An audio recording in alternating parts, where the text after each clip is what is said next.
Halo Sobat Daring yang tergaring, bagaimana kabarnya? Masih sehat? Masih suka menghayal punya kekuatan super lalu menyelamatkan orang yang kalian suka? Haha, sama, teman saya juga. Dan di video kali ini, saya akan merangkum sebuah film punya rating 7,3 di IMDb, yaitu Dewa Boulder atau judul terkenalnya yaitu Thor. Dirilis tahun 2011, disutradari oleh Kenneth Branagh berdasarkan skenario dari Ashley Edward Miller, dibintangi oleh Chris Hemsworth sebagai Thor, Natalie Portman sebagai Jane Foster, Tom Hiddleston sebagai Loki, dan juga Bapak Sam Neill sebagai Odin. Film berdurasi 114 menit ini menceritakan tentang perjuangan seorang dewa untuk menjadi seorang yang bijaksana dan berwibawa. Oke, tak usah berpidato lagi, mari kita masuk ke alur ceritanya.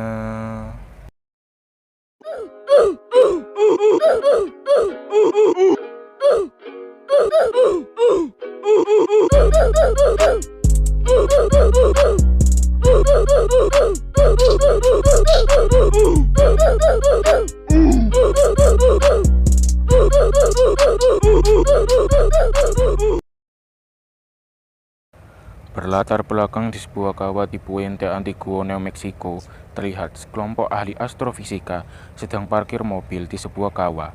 Ini Jane Foster, sang peneliti, Darcy Lewis, rekan Jane dalam meneliti, dan juga Eric Selvig, mentor mereka dalam meneliti. Mereka semua sedang melakukan penelitian atas sebuah badai aneh yang terjadi baru-baru ini.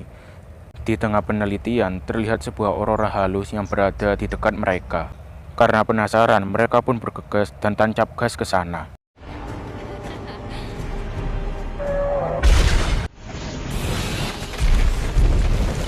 Mereka pun mendekat ke badai tersebut. Tak lama, mereka pun seperti menabrak sesuatu. Dan benar saja, saat dilihat, ternyata yang mereka tabrak merupakan seorang laki-laki yang tiba-tiba muncul di tengah badai. Mereka pun keheranan dan penasaran dengan peristiwa yang baru saja terjadi. Where did he come from?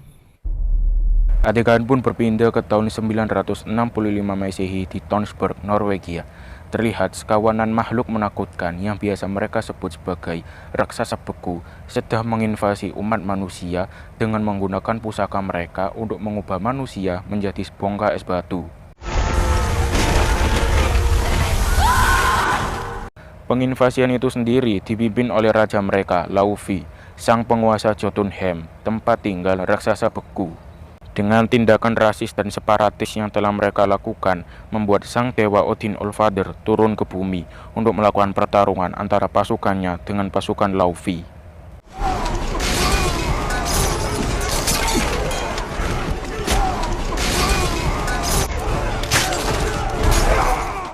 Peperangan dahsyat tersebut akhirnya berakhir dengan kekalahan raksasa beku. Dengan kemenangan Odin beserta pasukannya, Odin pun mengambil sumber kekuatan atau pusaka mereka dan kembali ke alam keabadian mereka di Asgard.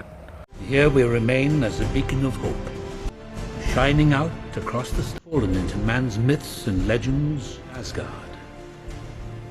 Odin pun kini mempunyai dua orang anak laki-laki, ini Thor, sang kakak, dan Loki, si adik. Loki pun bertanya pada Odin, apakah raksasa beku masih hidup? Namun Thor dengan angkuhnya nyaut dan berkata, jika dirinya menjadi raja, maka dirinya akan membantai habis raksasa beku. Namun Odin pun memberikan pengarahan bahwa seorang raja yang bijak tidak harus selalu mencari peperangan, namun mereka harus selalu siap dengan adanya peperangan. Mendengar hal itu, mereka berdua pun begitu antusias untuk siap menjadi raja selanjutnya. Namun Odin menuturkan kembali, hanya salah satu dari mereka yang akan menjadi raja. Beberapa tahun kemudian, di saat sertijab atau pelantikan raja dan Thor yang akan menjadi rajanya, karena layaknya dirinya menjadi raja dengan dibuktikan dengan dirinya yang mampu mengangkat palu Mjolnir. Nah, Mjolnir itu sendiri dibuat dan ditempa dari inti bintang yang sekarat. Sayangnya, pelantikan tersebut justru terganggu oleh kedatangan raksasa beku yang menyusup dan menyelinap ke ruang penyimpanan pusaka untuk mengambil pusaka atau sumber daya mereka yang telah Odin ambil di peperangan sebelumnya. Namun, pencurian tersebut berhasil digagalkan oleh kemunculan robot destroyer yang langsung menghabisi mereka. Saat Odin, Thor, dan Loki pun tiba di sana, mereka pun sempat kaget dengan apa yang sedang terjadi, terkecuali Thor yang justru geram dengan para raksasa beku dan berniat untuk memberikan mereka pelajaran. Namun, gagasan tersebut sempat ditolak mentah-mentah oleh Odin dan lantas menyuruhnya untuk Thor bersabar. Dengan alasan tidak ingin kedamaian yang telah mereka capai sirna hanya karena masalah sepele yang baru saja terjadi. Di tempat lain, Thor yang masih tidak terima dengan penyusupan dan kericuhan yang dibuat oleh Laufey saat pengangkatan dirinya menjadi raja, membalik dan melempar meja makan. Tak lama, Loki pun menghampiri dan menghasut Thor dengan berbicara tentang penyusupan Laufey yang baru saja terjadi akan terulang kembali dan terulang kembali dan juga terulang kembali di lain hari. Berbekal kenekatan dan hasutan Loki, Thor pun memutuskan untuk pergi ke Jotunheim bersama dengan para kesatrianya, Fandral, Hugin, Volstagg, dan Sif untuk menanyakan tentang penyusupan, juga mencari jawaban kepada raksasa beku. Dengan menaiki kuda, mereka pun pergi ke tempat teleport Bifrost. Tapi sebelum itu, mereka tertahan oleh penjaga Bifrost, yaitu Heimdall, yang juga keheranan dengan penyusupan yang baru saja terjadi. Setelah itu, Heimdall pun membiarkan mereka pergi, tapi sebelumnya dirinya memberikan peringatan jika mereka berbuat ceroboh dan berefek buruk bagi keamanan Asgard, maka mereka akan tewas dalam dinginnya Jotunheim dan wilayah di sekitarnya. Setelah peringatan yang menakutkan dan cukup membuat bulu hidung merinding itu selesai, mereka pun pergi seperti kecepatan cahaya dan sampai ke Jotunheim.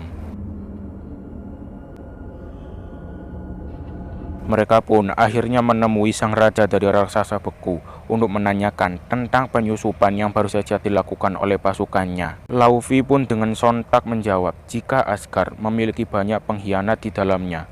Laufey pun sempat menyuruh mereka untuk pergi jika ingin gencatan senjata yang telah mereka sepakati tetap terlindungi. Mereka pun sempat akan pergi. Tak lama, Laufey pun mengatakan, "Run back home, little princess." Sontak saja hal itu memantik kemarahan Thor, di mana dia menghabisi satu persatu raksasa beku dengan kekuatannya. Dikarenakan keteteran dengan faktor kalah jumlah, membuat mereka semua pun tersudut. Hingga di saat yang bersamaan muncul Odin bersama kudanya dengan tujuan untuk bernegosiasi dengan Laufey tentang gencatan senjata mereka. Namun Laufey justru membalas, untuk sekarang tidak ada yang namanya perdamaian, melainkan yang ada hanyalah peperangan. Dengan ekspresi yang sedikit suram, Odin pun menerimanya dan lantas pergi bersama Thor beserta yang lainnya ke Asgard. Sesampainya di sana, Odin pun menyalahkan segala sesuatunya kepada Thor yang selalu ceroboh dan gegabah dalam setiap masalah. Namun Thor yang memang dalam film ini diceritakan bersalah, justru merasa tidak bersalah dan justru malah mencaci maki Odin dengan kasarnya. You are an old man and a fool! Mendengar hal menyakitkan yang baru saja dikatakan oleh Thor, Odin pun merasa murka dan kecewa, sehingga dia memutuskan untuk mengambil kekuatannya, mencabut jubahnya, dan membuangnya ke dunia manusia. Odin pun membisikkan beberapa kata pada Mjolnir, yaitu jika dia layak, maka dirinya akan memiliki kekuatan dari Thor. Setelah itu, Odin pun ikut melemparkannya ke dalam portal Bifrost. Kembali ke cerita sebelumnya di mana Jane Foster menabrak seorang laki-laki di tengah badai. Dan benar saja, saat dilihat kembali, laki-laki tersebut adalah Thor yang kini menjadi manusia biasa yang tidak luput dari dosa. Saat Thor bangun, dirinya pun meracau dan menanyakan tentang di alam mana dirinya saat ini. Dan karena ketakutan, Darcy pun menyetrumnya. Thor yang tidak sadar diri pun dibawa ke dalam mobil dan dilarikan ke rumah sakit. Saat Thor sadar, dia pun mendapati dirinya dengan kondisi tergeletak, dan saat dokter akan memeriksanya, dia pun memberontak sehingga menyebabkan security perawat dokter kewalahan dibuatnya. Karena tak ingin berlama-lama, perawat pun membiusnya. Di kawah gurun, terlihat seorang pria parubaya menemukan sebuah benda misterius yang berbentuk palu. Ya emang palu, namun saat diangkat, palu tersebut terasa sangat berat sehingga sulit untuk diangkat. Kembali ke Jane bersama dengan rekannya sedang meneliti tentang badai dan aurora yang terjadi semalam. Mereka pun dapat menyimpulkan bahwa badai tersebut memiliki hubungan antar ruang dan waktu, atau biasa kita sebut sebagai lubang cacing. Alibi tersebut semakin diperkuat dengan terkejutnya mereka setelah melihat Thor di dalam badai tersebut yang ada di dalam foto. Sekarang Thor pun kini berada di rumah sakit dengan kondisi tangan beserta kakinya diborgol. Di sisi lain, Jane beserta yang lainnya baru saja sampai dan mendapati Thor yang berhasil kabur. Melihat hal itu, mereka pun bergegas untuk mencarinya, lalu berhasil menemukannya, walaupun harus menabraknya untuk kedua kalinya. Di tempat lain, terlihat orang-orang di daerah gurun sedang berusaha mengangkat palu yang sama. Hal itu pun juga dimanfaatkan oleh orang-orang untuk berniaga, dimulai dari sosis goreng, warung Tegal, dan yang lainnya. So, we found it.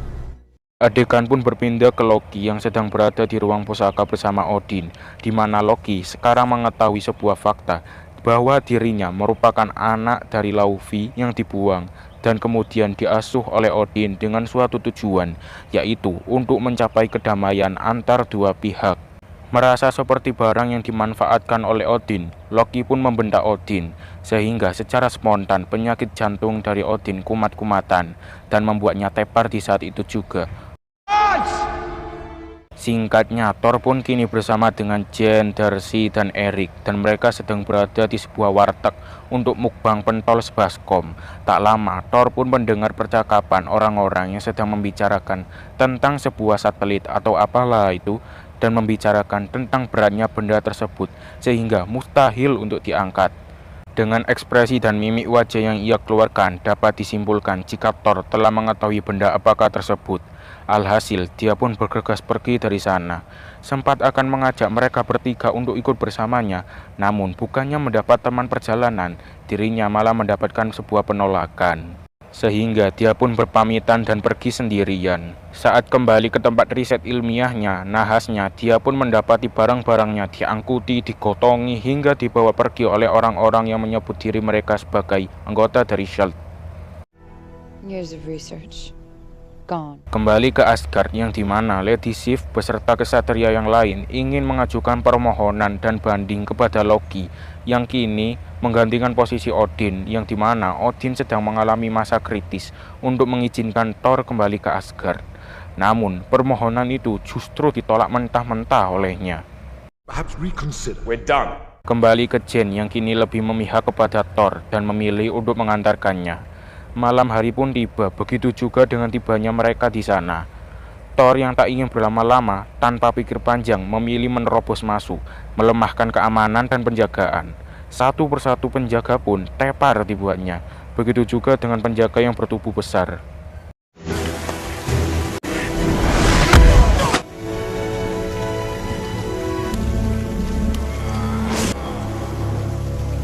Dan ya, Thor pun tak dapat mengangkatnya, dan hal itu mengartikan dirinya bukan lagi orang yang pantas. Alhasil, Thor pun dibawa dan ditangkap oleh pasukan SHIELD, lalu dirinya pun diinterogasi. Namun, di saat yang sama, datang Loki yang memberitahu kepada Thor jika Odin telah tiada dan tahta telah jatuh kepadanya. Loki pun menyuruh Thor agar tak merasa bersalah atas apa yang telah dia perbuatnya. Setelah urusannya selesai, Loki pun meninggalkan Thor. Beruntungnya, Thor pun dapat dibebaskan oleh Eric dengan memberinya identitas palsu. Mereka pun akhirnya pergi minum-minum dan berbincang-bincang tentang kondisi Thor yang kini telah sadar atas apa yang telah diperbuatnya selama ini. Di sisi lain, Loki menemui Laufey di Jotunheim untuk memberikan penawaran bagus bagi dirinya, di mana dia akan memberikan pusakanya kembali kepada dirinya. Accept. Di malam yang dingin dengan kehangatan api unggun, Thor dan Jen pun berbincang-bincang sedikit tentang segala sesuatu yang berhubungan dengan Asgard. Setelah itu, dengan keheningan malam, Thor pun merenung. Di Asgard, Lady Sif beserta yang lain pergi ke Bifrost untuk menemui Heimdall dengan tujuan membawa kembali Thor ke Asgard.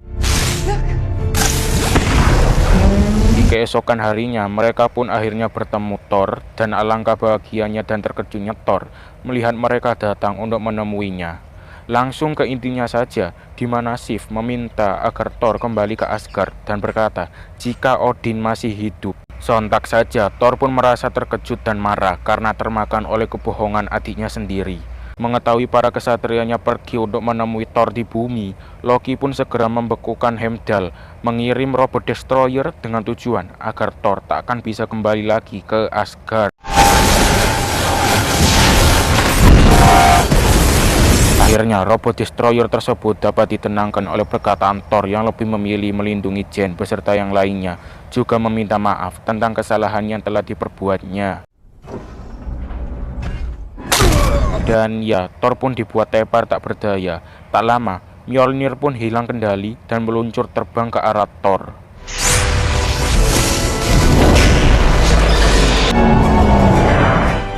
Setelah pertarungan CGI yang maha dahsyat itu selesai, Thor pun hidup kembali. Thor beserta yang lainnya pun lekas pergi ke tempat teleport Bifrost dan berjanji kepada Jane bahwa dirinya akan segera kembali. Di Asgard, Loki pun mengingkari janji yang telah dibuatnya dengan Laufey dengan membunuh dirinya dan mengaktifkan Bifrost dengan kekuatan penuh dengan tujuan menghancurkan Jotunheim. Sesampainya di sana, Thor pun mendapati Loki yang telah mengaktifkan Bifrost dengan kekuatan penuh dan tengah menghancurkan Jotunheim. Sempat ingin menghentikannya, namun Loki yang tetap kekeh, tetap teguh pada keinginannya, sehingga pertarungan mereka berdua pun tak dapat terelakkan kembali. Dengan kondisi yang semakin terdesak dengan adanya kekuatan Bifrost yang sangat kuat tersebut, membuat Thor terpaksa mengambil keputusan yang sangat berisiko, yaitu menghancurkan jembatan penghubung antara Asgard dan Bifrost dengan tujuan menghentikan kehancuran di Jotunheim.